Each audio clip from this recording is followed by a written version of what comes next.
Video click गरिहाल्नु भयो। Video अन्तिमसम्म हेरेर सपोर्ट गर्नु है त। हेलो एभ्रीवान, यहाँलाई स्वागत छ मेरो आजको नयाँ मिनी भ्लगमा। आज चाहिँ मैले के गरेँ सँगै हेरौँ है त। फर्स्ट अफ अल चाहिँ म आज उठेको थिएँ 5 बजीतिर हैन, झमझम पानी परिरहेको थियो के, रातभरि नि पानी पर्यो है। अनि एकछिनमा उठिहाली मेरी कान्छी छोरी मलाई अल्झाउनलाई, ठुली छोरी चाहिँ सुतिरहेकी थिइन्।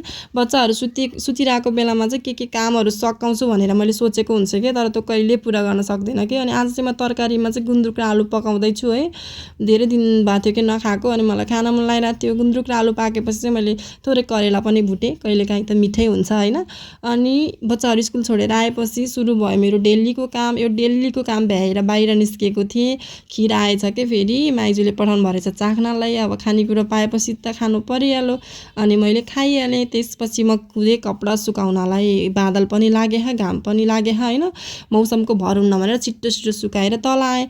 अनि आज काम थियो पानी बत्तीको बिल तिर्ने, डिम्याट रिन्यू गर्नु थियो कि। मेन त सबैजनाको गर्दा चाहिँ टाइम लाग्ने। अनि म सुरु भएँ खिर बनाउनको लागि। खिर बनाउन चाहिँ आज मैले थोरै घिउ हालेर चामल भुटेर अनि दुध हालेको थिएँ, अनि थोरै चिनी हालेको थिएँ कि रुगा लागिरह हामीलाई होइन। त्यही भएर चिल्लो र गुलियो अलिक कम खाउँ भनेर आज फेरि 15 साउनको दिन के नखाने भनेर मात्रै बनाएको।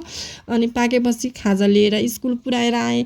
अनि आएर चाहिँ चना भुट्दैछु नुनिलोको लागि। यत्तिकै निक्लो खिर के खाने होइन। अनि खिर पनि जमेछ कि, फेरि दुध हालेर एकछिन पकाएँ। अनि मम्मीलाई दिएँ, मम्मीले नि खानुभयो, मैले नि खाएँ। अनि हजुरहरूले पनि खानुभयो होला। सबैलाई साउन 15 को शुभकामना। हाम्रो दिन चाहिँ